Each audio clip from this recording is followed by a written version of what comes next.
Bonjour tout le monde. Bon, je voudrais dire que je suis content d'être ici, déjà, et remercier la RMS, hein, une fois de plus, de me faire participer à l'aventure. C'est toujours agréable de venir parler avec vous. C'est vrai que ça fait maintenant 2 ans, je ne me rendais pas compte, mais c'est plutôt chouette ce qui se passe ici. Alors évidemment, comme toujours, je vais essayer de parler un petit peu sous votre contrôle, dans le sens où je vous demanderai d'être indulgent. Moi, je suis prof, donc même s'il m'arrive de traîner dans les hôpitaux pour voir comment ça se passe, on va dire que grosso modo, je connais évidemment bien moins le métier que vous. Donc évidemment, dans la partie discours, n'hésitez pas à me signaler si je suis des fois dans le pays des bisounours ou ce genre de choses. Je vais commencer par une petite histoire, si je le peux. Je vais commencer par une petite histoire. Alors vous allez comprendre que c'est pas une métaphore fabuleuse, mais c'est un peu une métaphore, je trouve, du monde hospitalier, mais côté patient. J'imagine en fait le fait que le fait que je sois naufragé. Parce qu'au fond, ça ressemble un peu à ça, je trouve, la maladie. Ça ressemble un peu au fait d'être naufragé, c'est-à-dire on a réchappé à un accident, on a été dérouté dans tous les sens du terme, et surtout on vit quelque chose d'indésirable pour le coup. Et être naufragé c'est atterrir aussi autre part. C'est atterrir en terre étrangère, à savoir l'hôpital. J'imagine dans mon histoire que je me retrouve sur une île, donc, qui symbolise un peu l'hôpital. Je me retrouve sur une île, donc nouvelle unité de lieu, et sur cette île on parle une langue que je comprends pas toujours. Des gens viennent à moi, et ils vont s'arranger pour m'installer dans une petite cabane sur cette plage, et pour que je m'y sente un peu chez moi, ou en tout cas au moins que je m'y sente un peu moins en terre étrangère. Donc ils m'installent, ils reviennent me voir régulièrement, ces gens, d'ailleurs à des horaires que je ne comprends pas toujours, et ils pensent mes blessures, me posent des questions sur mon état, se préoccupent véritablement de mon bien-être. Alors je comprends d'ailleurs bientôt que je ne suis pas le seul naufragé, pour le coup. Il y a d'autres cabanes sur cette plage avec d'autres naufragés dont on s'occupe. Parfois il y a un guérisseur sorcier qui vient me voir. Bon, je dois avouer qu'il ne parle pas du tout ma langue, pour le coup. Et surtout, il est beaucoup plus concentré sur mes blessures que sur moi, pour le coup.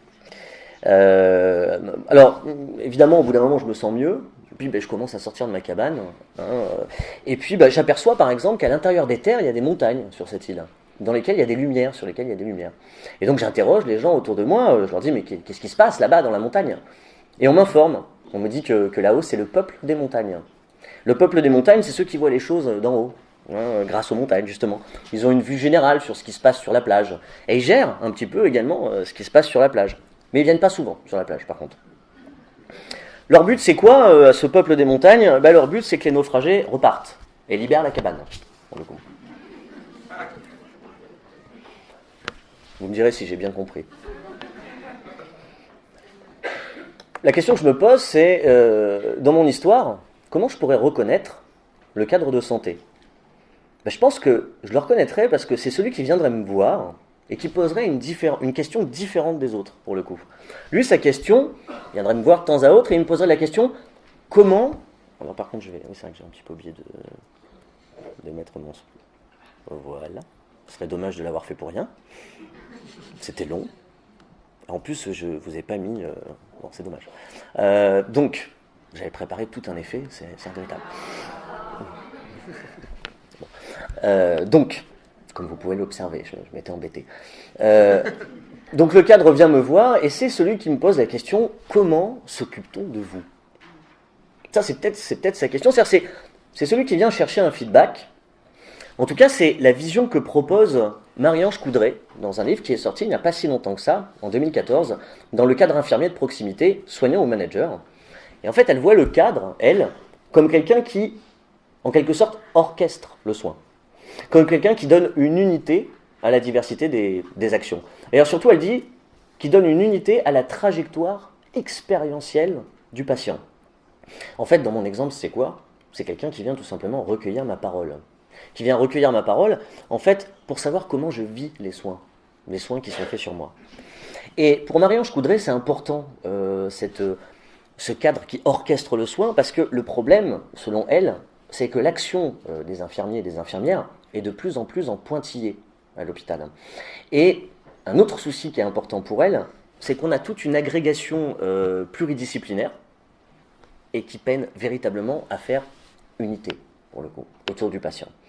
Paul Bourget parle de monde éclaté pour symboliser cette agrégation pluridisciplinaire, et elle dit on a besoin d'un cadre qui va offrir en fait tout simplement un regard unificateur à cette explosion. Alors pour moi ça me parle, parce que dans le monde de l'organisation, on appelle ça les space between, c'est-à-dire les interstices. Et c'est ce qu'il y a de pire. C'est ce qu'on essaie toujours d'éviter dans une organisation. Parce que les interstices, elles sont 3/4 du temps responsables de beaucoup de dysfonctionnements. Et pour plusieurs raisons, mais entre autres, la première raison, c'est qu'en fait, quand il y a des interstices dans une organisation, il y a de la perte d'informations énorme.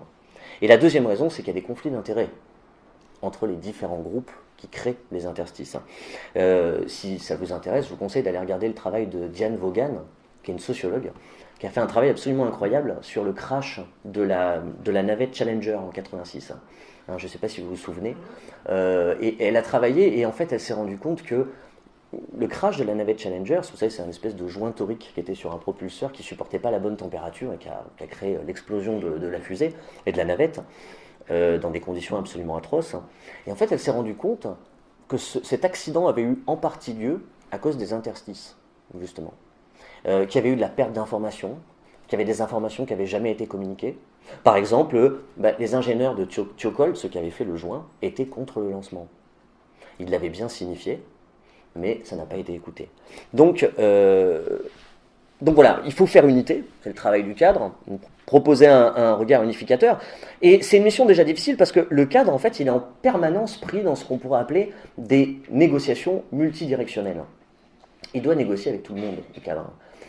Il est pris en négociation avec le patient, avec l'équipe, avec l'institution, etc. Et surtout, et ça c'est un problème qu'évoque Jean-Luc Stanislas, la difficulté qui est peut-être apparente aujourd'hui pour le cadre hospitalier, c'est quelle est son identité à lui aussi. Quelle est son identité? Parce qu'aujourd'hui on a une expression qui est apparue, on parle de management du soin. Mais qu'est-ce qu'il faut entendre exactement par cette expression, management du soin? Et d'ailleurs, à quelle culture doit se référer ce nouveau manager du soin, si ce n'est pas exactement la culture anciennement du cadre? À quoi il doit se référer, et comment on doit comprendre aussi, nous dit pour le coup Jean-Luc Stanislas, comment on doit comprendre cette tendance à accentuer de plus en plus évidemment la fonction gestionnaire du cadre? Et de quelle technique managériale doit disposer un cadre hospitalier? Est-ce qu'elles fonctionnent? Est-ce qu'elles ne sont pas maladroites? Est-ce qu'elles ne sont pas dures à appliquer? Et ainsi de suite. Donc tout ça pour dire que c'est dur d'être cadre de santé. C'est difficile parce qu'on est pris véritablement dans plein de directions différentes. On doit négocier à droite, à gauche, et à ça se rajoute un nouveau discours qui apparaît de plus en plus et qui est le fameux discours qui consiste à dire qu'il faut prendre soin du soin. Donc on demande au cadre de prendre soin du soin. Donc il est pris dans une espèce d'injonction assez paradoxale, le cadre, et très peu confortable, il faut être honnête, au quotidien. Alors moi ce que je voudrais essayer de faire ce soir, c'est de compliquer un peu plus les choses en fait, pour être franc. C'est-à-dire en essayant d'évoquer peut-être l'idée que le cadre aurait peut-être une fonction véritablement politique. Alors, je vais vous expliquer évidemment en quel sens je l'entends, mais pour ça, je voudrais partir d'une peinture que vous connaissez peut-être, d'André Brouillet. C'est une peinture qui date de 1887. Elle s'appelle « Une leçon de clinique à la salpêtrière », comme vous pouvez le voir. Alors, la patiente que vous voyez s'appelle Blanche Whitman, et elle a été placée en état d'hypnose. Le médecin professeur que vous voyez juste à côté, qui est évidemment célébrissime, c'est Charcot. Mais ce qui m'intéresse dans cette peinture, c'est pas ceux qui prennent la lumière.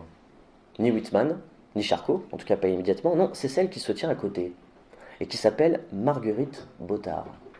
Marguerite Bottard, c'était la surveillante générale à la Salpêtrière. C'était une soignante laïque, dévouée, et dont beaucoup de médecins parleront en termes élogieux. Charcot en parlera dans ses livres, de la Tourette en parlera dans ses livres, etc. Et ce qui m'intéresse, c'est ce qu'elle fait, cette femme. Elle prévient la chute. C'est-à-dire, c'est la seule peut-être qui n'a pas oublié que derrière le spectacle clinique, derrière l'hypnotisé par le charismatique hypnotiseur, eh bien, il y a toujours Blanche Whitman. pour le coup.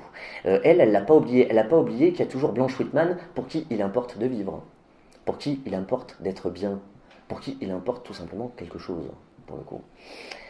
Et en voyant ce tableau, je me suis demandé justement si on ne pouvait pas considérer le cadre de santé comme une sentinelle, comme un gardien.